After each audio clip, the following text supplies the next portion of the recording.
Olá pessoal, É, estamos aqui mais uma vez para falar da legislação do SUS. A gente sabe que muita gente tem uma dificuldade enorme quando vai estudar legislação, mas ela é necessária em muitas situações da vida. E uma delas é ser aprovada em um concurso público na área da saúde, já que a gente está falando aqui de legislação do SUS. Tá? Outra situação que é muito importante você saber a legislação do SUS, como por exemplo, quando você tem que lutar pelos seus direitos e você tem que exercer os seus deveres. Então, todas as leis têm isso. Só que é um conceito meio deturpado pela sociedade, porque a nossa sociedade é muito carente, principalmente porque tem um sistema educacional que é muito frágil, é muito fraco. E eu observo em muitas pessoas a,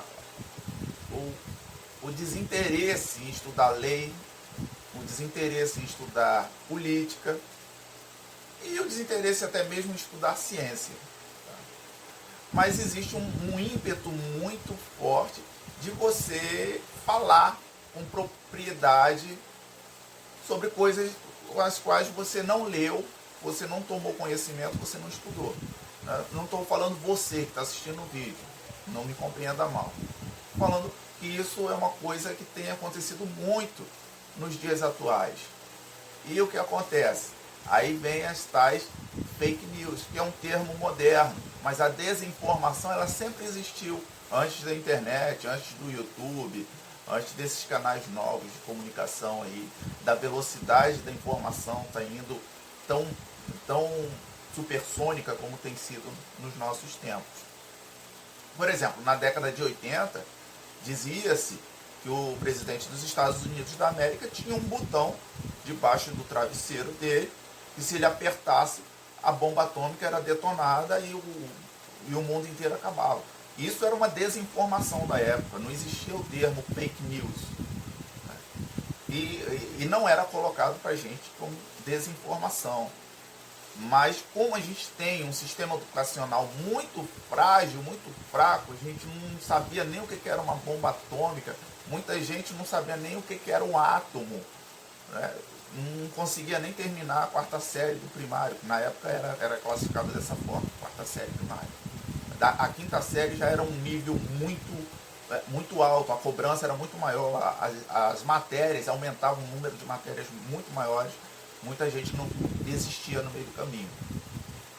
E aí era fácil você propagar desinformação por causa disso, por causa do sistema educacional ser fraco.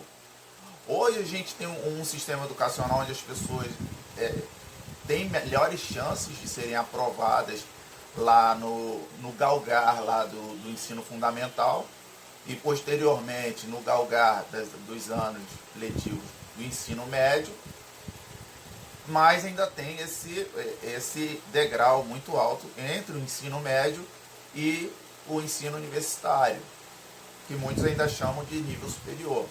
Para isso tem os cursos preparatórios, os cursinhos, pré-vestibular, pré-ENEM. Esse ano também é uma situação difícil para nós, professores, a gente não sabe o que vai acontecer, a gente está sempre tendo uma notícia e outra do Ministério da Educação, né? Mas há um temor de acabarem com o Enem, com o SISU, com o ProUni, com esses projetos todos que dão um acesso ao ensino universitário. Eu sou um dos frutos desses projetos todos, né? Porque eu não nasci rico ou classe média alta, e tantos outros aí que hoje são professores, ou são advogados, ou são administradores, também tiveram essa vantagenzinha. Por quê? Por causa das políticas públicas. Claro que eu estou falando de políticas públicas educacionais, mas é uma comparação ao que a gente vem estudando aqui sobre políticas públicas na área da saúde também. Saúde e educação, elas têm uma integração, a gente já vinha falando isso em outras aulas. Vários setores, a Secretaria de Obras, ela ela está integrada ao SUS, assim como a Secretaria de Saúde, assim como a Secretaria de Meio Ambiente, assim como a Secretaria de Educação, né? Tem formação continuada para o profissional da saúde. Ele não é aquele cara que já ganhou um canudo, ele já é o enfermeiro, chefe, ele já é o médico, já é o... Não, tem formação continuada. Essa aqui é uma área que ela é libertadora, que é o ensino em saúde. Mas ela também te prende, você vai estar preso aos livros sempre, sempre tendo que se atualizar. E a gente vai falar, sem mais delongas, né? O tema específico da aula de hoje é das competências e atribuições do SUS, no seu artigo de número 15. O artigo 15, ele diz que é separado em seções, né? A gente vai falar da seção 1, que é das atribuições comuns. Atribuições comuns ao que, Ângelo? Atribuições comuns às 3 esferas de governo. A União, no âmbito federal, os estados, obviamente, no âmbito estadual, e os municípios, no âmbito municipal. Tá? E aí o que diz o inciso de número 1 do artigo 15? Ele diz que tem que haver a definição das instâncias, mecanismos de controle, avaliação e fiscalização.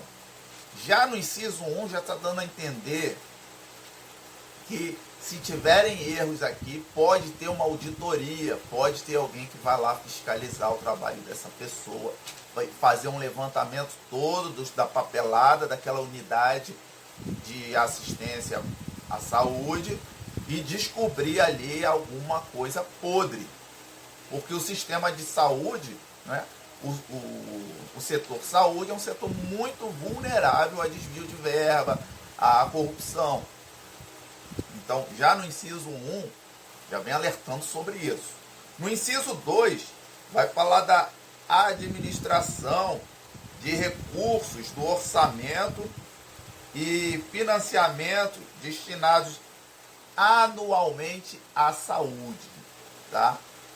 Então, tem que fazer relatórios, né, pedindo orçamento, financiamento, uma vez por ano. E tem através desse, esse é um dos mecanismos de controle, tá? O orçamento e o financiamento, que tem que ser enviado da unidade de assistência à saúde para as esferas superiores, tá? Ou, por exemplo, da Secretaria Municipal de Saúde para a Secretaria Estadual de Saúde, ou da Secretaria Estadual de Saúde para o Ministério da Saúde.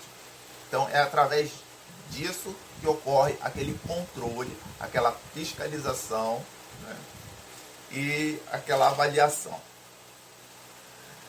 No 3, acompanhar, avaliar, divulgar em nível de saúde da população e as condições ambientais. Exemplo, você tem que saber se aquela população ela é uma população de pobreza extrema, quantas favelas há naquela região. Hoje em dia, o politicamente correto cobra que a gente fale comunidade ou comunidade carente. Mas favela é uma palavra bonita. Por quê? Porque vem de fava, que é um vegetal que crescia muito nas periferias daqui do Rio de Janeiro, né? E nos morros também. E foi para lá que os escravos, na época da abolição da escravatura, eles foram morar nos morros. E eles não tinham emprego e renda e tiveram que dar o jeito deles por lá. Favela é um nome que tem essa etiologia. Não é um nome feio, não é um nome agressivo nem violento. Tá? Então, se tiver situação de pobreza extrema, o SUS precisa saber disso. Ele precisa tomar nota, né? Qual é a condição de saneamento básico daquela população, por exemplo. Se tiver esgoto a céu aberto, pode ter problema com ratos, pode ter problema com vários insetos, dentre eles os mosquitos e as várias doenças transmitidas por mosquitos. Tá? Pode ter problema com vírus, como os vírus da hepatite do tipo A, que é o que mais mata crianças. Né? Vírus. Agora a poliomielite voltou a ser já tinha sido erradicada do Brasil, ela voltou a afetar não somente as crianças, mas principalmente as crianças no Brasil. Então tudo isso aí tem que estar protocolado, tem que estar aqui na lei, na 8.080, das competências e atribuições do SUS. Organizar e coordenar o sistema de informações da saúde. As informações de saúde são importantíssimas. Por exemplo, você saber que a Covid-19 ela é transmitida, a forma de transmissão da doença é por via respiratória e de contato, o que você vai fazer? Ainda mais que a gente está no inverno aqui, no hemisfério sul. Você vai cobrir a maior parte do seu corpo para não ter tanto contato com superfícies, correto? Como se você estivesse num laboratório. Usa o jaleco de manga longa. Mas como a gente não usa jaleco aqui no mundo externo, fora do laboratório, fora do hospital, se puder uma camisa de manga longa, né? Você vai usar o álcool gel para higienizar as suas mãos e as extremidades do corpo que mais tem contato com as superfícies, né? Você vai usar a máscara, que é o EPI, respiratório. Então a informação ela é muito importante por causa disso. Se não fosse a informação, você estaria totalmente vulnerável sem essas precauções. Aí a gente tem a elaboração de normas técnicas, estabelecer padrões de qualidade, parâmetros de custos, de características e assistência à saúde. Existem várias normas técnicas. Existem, por exemplo, as normas regulamentadoras. Eu posso dar exemplo aí, porque eu dou aula de coleta sanguínea também para pessoal técnico, né, de laboratório, para pessoal graduando. E então, o que acontece? Você tem a NR de número 32, por exemplo, que ela tem um texto bem completinho, né?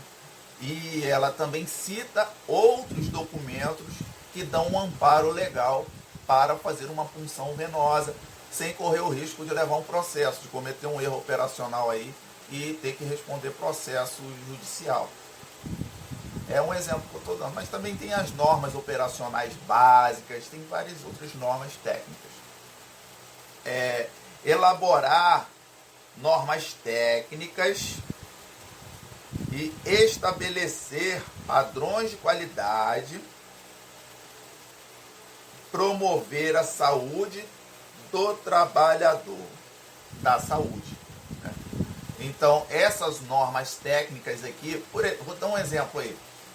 Existe um documento que você tem que...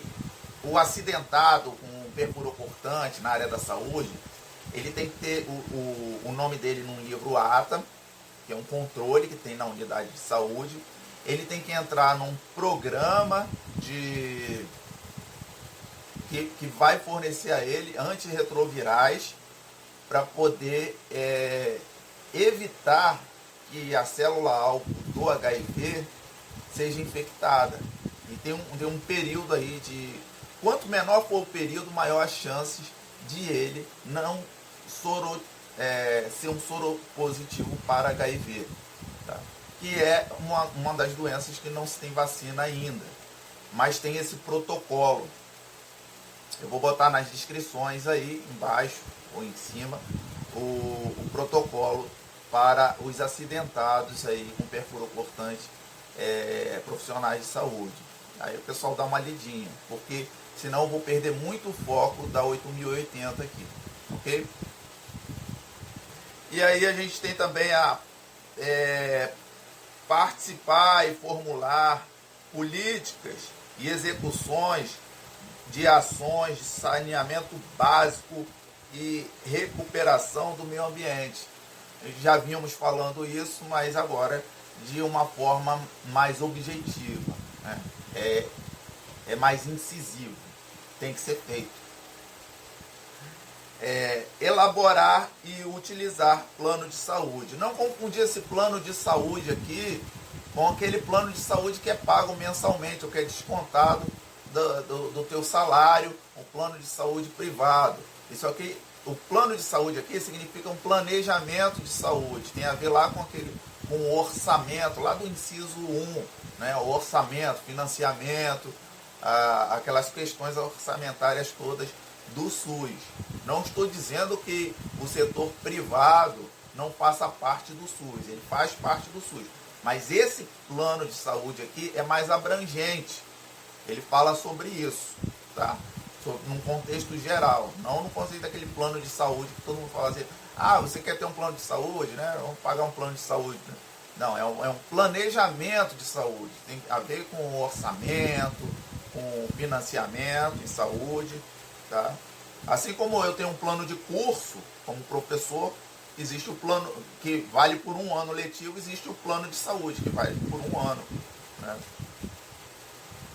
Só que no setor saúde. Participar e formular e executar também formação, desenvolvimento dos recursos humanos.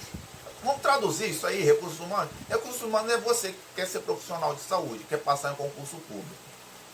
Você tem que ter formação continuada. Você tem que ter, para você ingressar na área da saúde, como profissional de saúde, antes você tem que fazer um curso técnico na área da saúde e tem que estar credenciado por um dos conselhos regionais. Tipo, por exemplo, na enfermagem, o COREM, por exemplo, na farmácia, o CRF, por exemplo, na medicina, o CRM, por exemplo, na biologia, biólogo também é profissional de saúde, né? Assina lá os laudos lá do laboratório, analista. Você tem que estar lá com o CRBio ativo, cara. Todos os conselhos regionais, tá? E para isso você tem que fazer um curso técnico. Para isso você tem que ter uma carga horária de estágio em hospitais, senão você não consegue esse documento. E você tem que pagar a anuidade disso também. É isso que está falando aqui nesse inciso.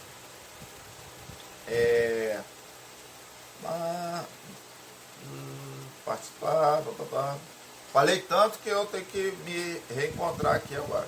Participar e formular, executar, formação, desenvolvimento de recursos humanos, foi o 9.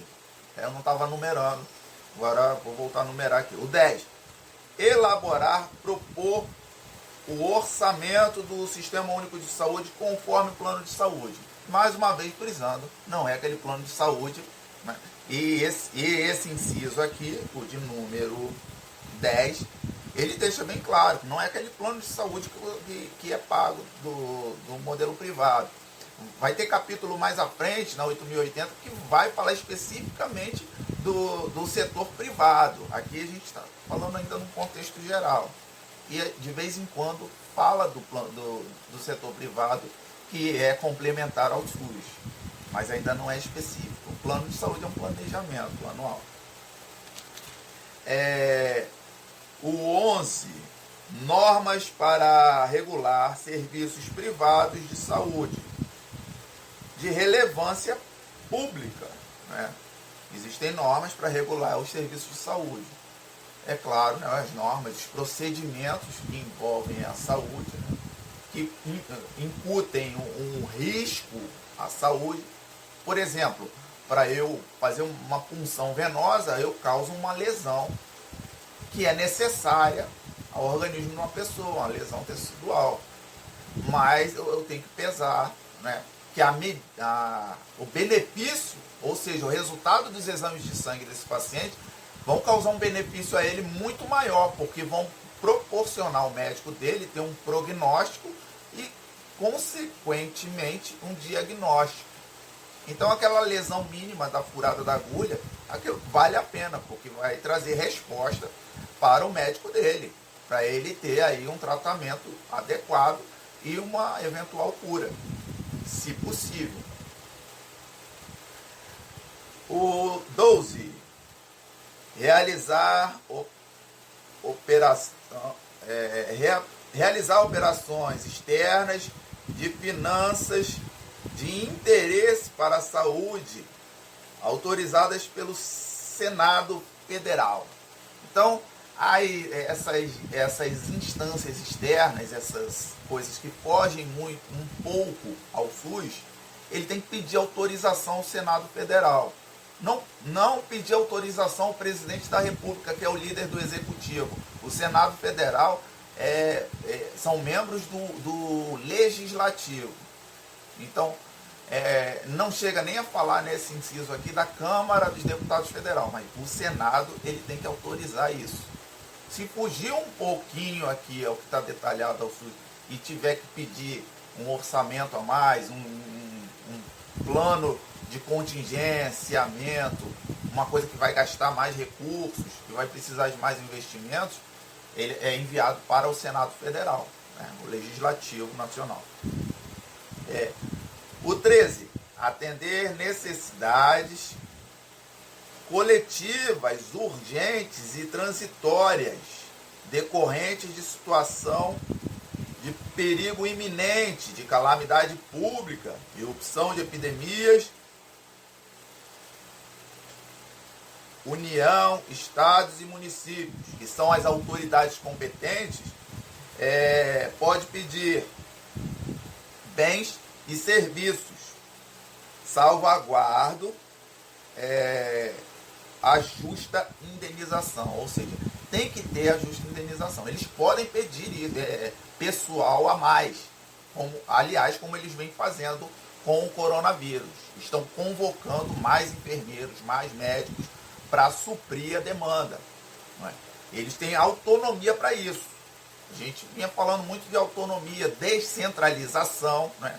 Tanto as secretarias municipais, quanto a secretaria estadual, quanto o Ministério da Saúde, eles têm autonomia para fazer esse pedido, tanto de insumos quanto de pessoal para a área da saúde. E isso tem que ser feito, porque são medidas emergenciais.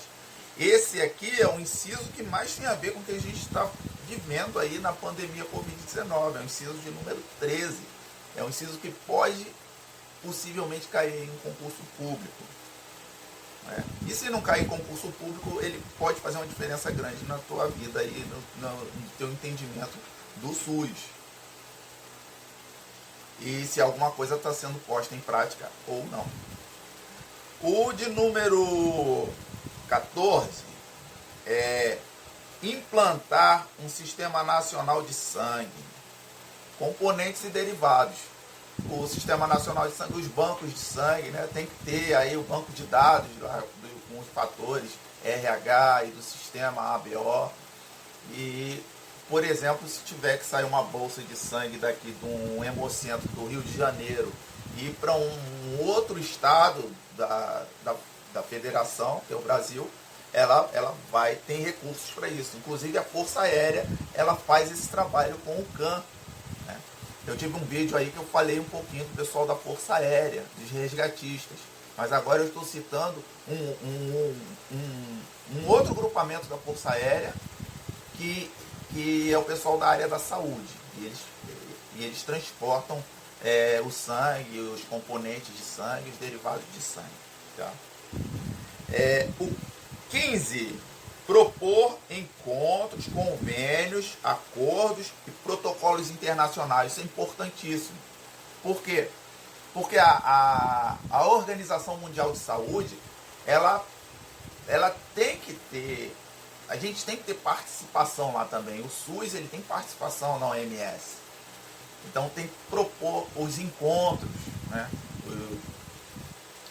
E tem que ter assim, o diálogo com a Organização Mundial de Saúde. Tem que ter uma boa interação. Né? O Brasil ele não pode ser um país fechado com relação a isso. Criar normas técnicas, científicas, de promoção, proteção e recuperação. É o PPR do SUS. Isso sempre vai aparecer. Promoção, proteção e recuperação. Promoção é o quê? Promoção é promover a saúde, as questões relacionadas a saneamento básico, habitação, né? A proteção, caiu enfermo, está lá precisando de um leito, tem que ter a proteção dele. E a recuperação é a alta desse paciente, né? Quando ele tem isso tudo, o PPR, a promoção, proteção e recuperação, dá ao cidadão brasileiro uma boa qualidade de vida quando é posto em prática. E a gente tem também a articulação com órgãos fiscais de exercício profissional e outros representantes da sociedade civil para a definição, controle e padrões éticos de pesquisa, ações e serviços de saúde. Aqui eu lembro muito do CEP, do Comitê de Ética em Pesquisa, tá? Mas também tem outros comitês. Esse está relacionado à pesquisa clínica e pesquisa pré-clínica. Por exemplo, quando se estuda um medicamento, se ele é eficaz para determinada doença, e aí você precisa passar por todas as etapas e tudo, você tem que mandar relatórios para o seu comitê de ética em pesquisa. Você tem que estar inscrito nele. Você tem que ser um cientista, você tem que ser uma pessoa formada, graduada, fazendo um trabalho. Aonde mais você encontra ferramentas para fazer isso é nas universidades públicas. Elas têm esses recursos. Tá? O que tem mais aqui? Fomentar. Não. Eu estou no 20. 19. Fazer pesquisas e estudos na área da saúde. Esse aqui é o 19, tá? Fazer pesquisas e estudos na área da saúde. Tem a ver lá com o que eu falei no anterior, que é o 18, tá? Que me lembrou o Comitê de Ética e Pesquisa. O 20, agora sim o 20. Definir instâncias, mecanismos de controle, fiscalização. Lembra um pouco o inciso 1. Se você voltar um pouquinho o vídeo, parece que eu estou falando a mesma coisa, o repeteco. Mas não é, porque tem o complemento disso. Aqui, olha. Inerentes ao poder de polícia sanitária. E quem é a polícia sanitária? É a PM do Rio de Janeiro? Não, é a PM do seu estado, que é um outro estado do Brasil. Você deve estar me assistindo aí. Tem um outro. Não é. Não é a Polícia Militar. É a Polícia Federal. Nesse caso específico aqui, a Polícia Federal ela até vai numa ocorrência dessa. Mas não é dela especificamente que está se falando. Tá? Essa Polícia Sanitária é a Anvisa. Ela tem essa, vamos dizer assim, essa função de polícia sanitária. Agência Nacional de Vigilância Sanitária. Ela tem a função de polícia. Ela pode, inclusive, chamar o apoio da Polícia Federal e levar preso. Né? Ou pode aplicar multas ali, ela tem esse poder de polícia sanitária. A Anvisa. O 21. Fomentar, coordenar e executar programas e projetos estratégicos e emergenciais. Exemplos, planos de contingência. Né? Então, fomentar, o que é fomentar? É o juridiquês, né? Fomentar é incentivar, é motivar. Né? Fomentar, eu te dou sugestões, eu te incentivo, igual estou fazendo aqui agora, estou te incentivando a fazer concurso público para a área da saúde. Estou te incentivando a gente ter uma outra visão do Sistema Único de Saúde, que ele é uma coisa boa, ele não é essa coisa ruim que de vez em quando as experiências que você teve com hospitais públicos te trouxe aos olhos. Ele é uma coisa boa. Tá? Coordenar. Coordenar é liderar, é organizar, né? E executar, pôr em prática. Né?